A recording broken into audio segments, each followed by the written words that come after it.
Já se sentiu como se, quanto mais você pensasse, mais distante das pessoas você ficava?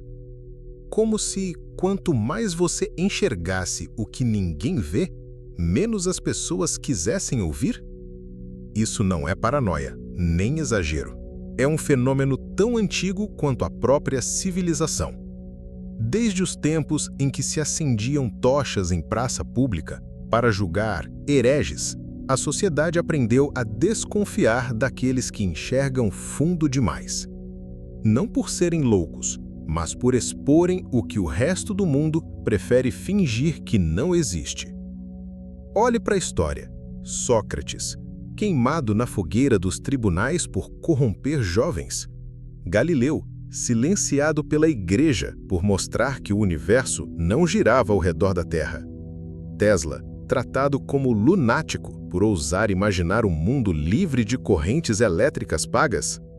Não foi a falta de inteligência que os condenou, foi o desconforto que eles causaram. Mas por quê? Por que pensar com profundidade ainda é um ato tão subversivo? A resposta, meu caro, está na anatomia crua da mente humana. Imagine o seguinte: quando você encontra alguém fisicamente mais forte que você, o sentimento natural é admiração, não ameaça. Diante de alguém rico, talvez sinta inveja, mas não se sente atacado diretamente.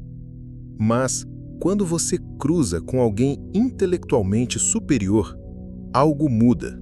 Não é só a inteligência dessa pessoa que se impõe. Ela é um espelho que reflete, sem piedade, as limitações de quem a cerca. E poucos têm coragem de encarar esse reflexo. Psicólogos chamam isso de efeito espelho.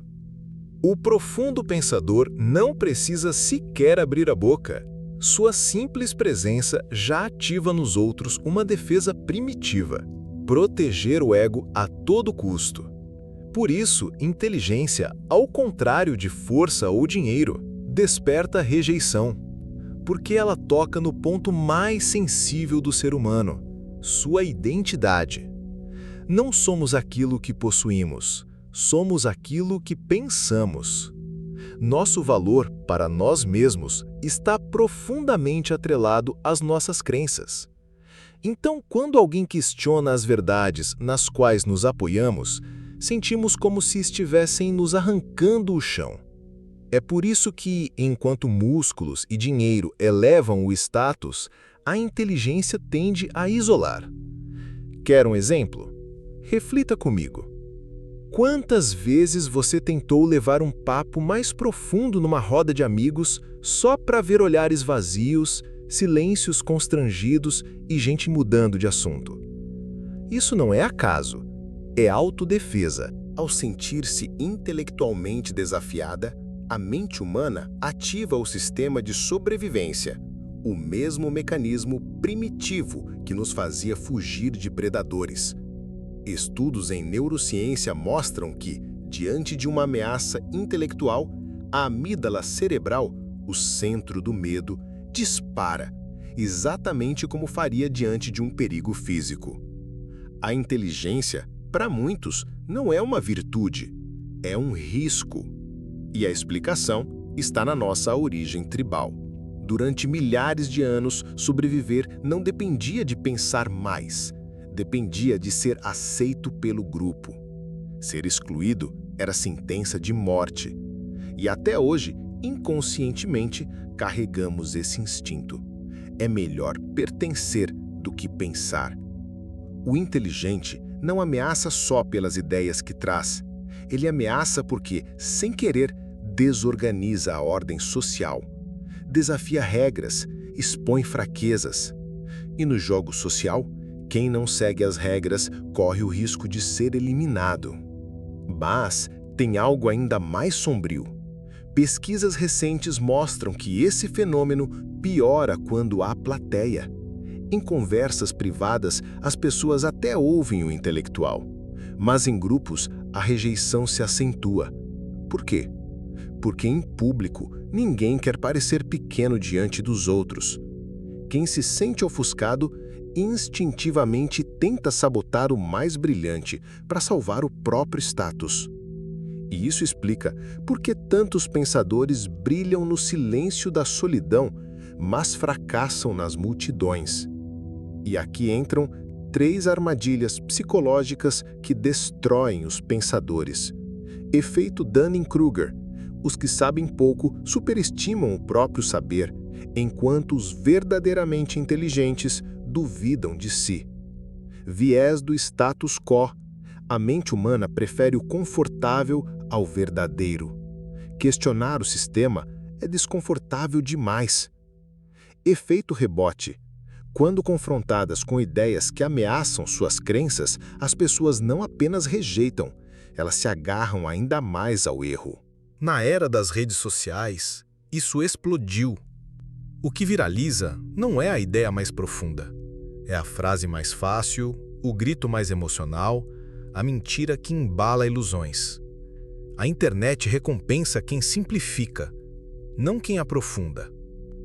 Pensadores profundos são descartados, não porque erram, mas porque levam tempo demais para serem digeridos. Então, o que fazer? Desistir? Calar-se? Claro que não. Você precisa entender. O que te isola não é a sua falha. É o preço de enxergar o que os outros não suportam ver.